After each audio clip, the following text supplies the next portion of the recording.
cuando ya son las 5 de la tarde con 12 minutos y continúa este primer debate de la llamada ley humanitaria que comenzó ayer en horas de la tarde. Ayer hubo alrededor de 20 intervenciones. 22. Hoy estamos ya en la número 57, sumando los 2 días. La intervención número 57 es la que acaba de ocurrir con el asambleísta Roberto Gómez. Estamos esperando alguna información que dé el presidente de la asamblea, que además está presidiendo la sesión en estos momentos. Estamos a la espera de que ocurra, porque además luego de esta sesión se instalará la sesión 667. En ese caso, para la siguiente ley urgente. En efecto, tenemos una nueva intervención. Se trata de la asambleísta Mónica Alemán. Un saludo a quienes nos siguen a través de los diferentes medios de comunicación. En este día de lucha quiero expresar mi saludo para todos los trabajadores que están sacando el país adelante, para las manos de tantos que sostienen la vida, por esas manos que trabajan y luchan por la dignidad. Que este 1 de mayo nos define el horizonte de justicia y progreso. Siempre estaremos del lado de los trabajadores. Estamos afrontando una crisis sanitaria sin precedentes y los más afectados son los sectores más vulnerables de nuestro país. El gobierno nacional ha señalado que para mitigar el impacto económico producto de la emergencia sanitaria es necesario el avance en la aprobación de los proyectos de ley remitidos desde el Ejecutivo a esta Asamblea Nacional con el carácter de urgente.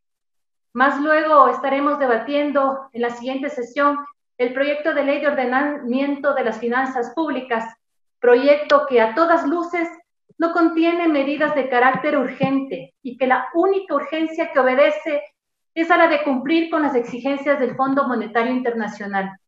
No jueguen con nuestra inteligencia.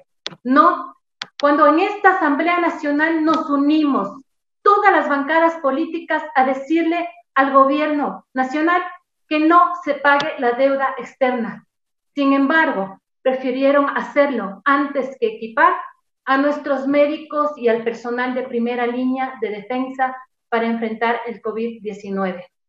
Pagar la deuda externa significó como que un padre abandonara a su hijo en el lecho de su enfermedad. Así nos dejó el gobierno. El proyecto de la denominada Ley de Apoyo Humanitario tiene limitaciones enormes. Ha habido modificaciones a la propuesta original dentro de la comisión. Sin embargo, yo quiero saludar el voto abstentivo de mis compañeros de bancada, miembros de la comisión, porque en el informe se dejó propuestas afuera muy importantes. Nosotros nunca aprobaremos un proyecto de ley que ponga la carga de la crisis por la emergencia en los hombros de la clase media y los más pobres. Esta ley no tiene un carácter humanitario, eso hay que ser claros y muchos lo han dicho. Apoyo humanitario no es velar por las grandes corporaciones sin cuidar los derechos de los trabajadores. No hay un trato igualitario. Se está rompiendo un criterio de generalidad. Es momento donde debemos gravar más al patrimonio, más al capital. Si nos vamos a los datos, en esta ley se espera recaudar alrededor de $1.400 millones. Sin embargo, 900 de estos provienen de las personas naturales y apenas 500 de las empresas. Ahí se evidencia para quién se está gobernando. Hemos propuesto salidas a esta crisis sin que afecte el bolsillo de la clase media y trabajadora, de los más pobres de nuestro país.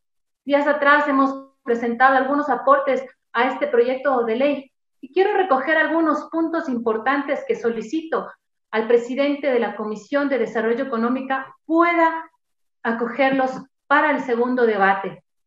Y me refiero esencialmente a un punto fundamental. Quiero que se recoja una norma interpretativa al numeral 6 del artículo 169 del Código de Trabajo, porque con profunda preocupación hemos visto desde el inicio de la emergencia sanitaria cómo propietarios de varias empresas con diferentes tipos de negocio han dado por terminada la relación laboral con sus trabajadores, invocando a este artículo 169, numeral 6 del Código de Trabajo, un artículo que será recordado por todos los trabajadores despedidos en la peor crisis de la historia de nuestro país. En ese sentido, nuestra propuesta señor presidente de la Comisión de Desarrollo Económico, que se incluya en este proyecto de ley de apoyo humanitario una norma interpretativa que señale lo siguiente. Se entenderá que la causal determinación de la relación laboral por caso fortuito o fuerza mayor procede únicamente cuando la imposibilidad de ejecutar la prestación es definitiva. Colegas, esta norma dentro de este proyecto de ley es fundamental.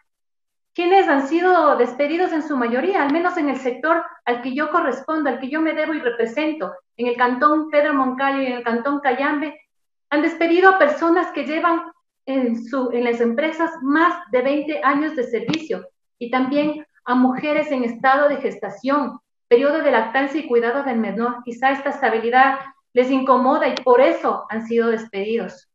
No demos la espalda a los trabajadores que dieron su vida en estas empresas y que ahora, sin compasión alguna, las desechan como si fueran una basura, como si nunca hubieran sido una parte importante para el desarrollo de las empresas. Y déjenme decirles que los trabajadores son el corazón. Sin ellos no podrían sacar adelante sus negocios. Bien, todos debemos arrimar el hombro. Por eso es necesario establecer en la ley la prohibición de cobro de servicios bancarios por transferencia de pago de servicios básicos, ordenando a la Junta Monetaria que emita una resolución al respecto, según lo establecido en el artículo 14, numerales 21 y 28 del Código Orgánico Monetario y Financiero. Colegas, son varios los asuntos en los que debemos trabajar. Los ciudadanos nos exigen respuestas a sus necesidades, nos exigen soluciones prácticas para salir de la crisis y nosotros les debemos una respuesta. Con mucho dolor, vemos que nuestro país está sufriendo los estragos más duros que puede dejar esta pandemia del COVID-19. Tenemos miles de personas fallecidas. Cada día la cifra de contagios aumenta y aún no se han establecido los protocolos adecuados para pasar de la fase del aislamiento al distanciamiento social anunciada para este próximo 4 de mayo y cuya responsabilidad ahora es de los gobiernos autónomos descentralizados. Esperemos entonces que ya que el gobierno central se ha lavado las manos con esta disposición, cumpla al menos con la transferencia de las asignaciones presupuestarias y la devolución del IVA que adeuda a los gobiernos autónomos descentralizados. Los impactos que tiene de manera inmediata la crisis sanitaria son absolutamente dolorosos e irreparables. A esto se le suma la profunda crisis en la que el país está sumergida y que hay que decirlo, que el gobierno no la ha sabido manejar adecuadamente.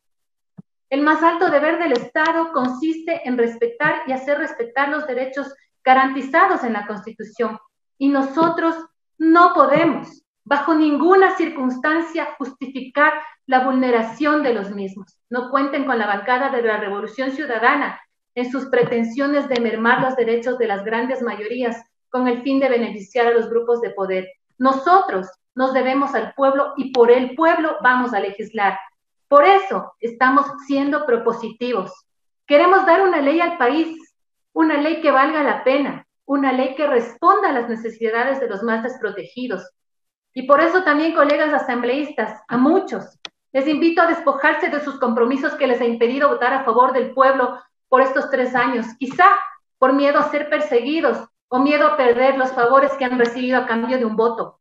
Es hora de hacer caso a la unidad que nos ha invocado desde el inicio de la sesión, pero nunca a una unidad en la defensa de las grandes fortunas, de los bancos y de los grupos de poder como pretende este proyecto de ley, sino a una unidad con la clase trabajadora, que es sin duda alguna la más afectada por esta crisis. Es hora de responder a los ecuatorianos por la vida, por el trabajo, por la salud. Pueblo ecuatoriano, la situación no es fácil. Nos costará muchísimo superar esta crisis. Les pido desde el fondo de mi corazón que sigamos luchando. Ya nos hemos levantado muchas veces y seguro esta vez no será una excepción.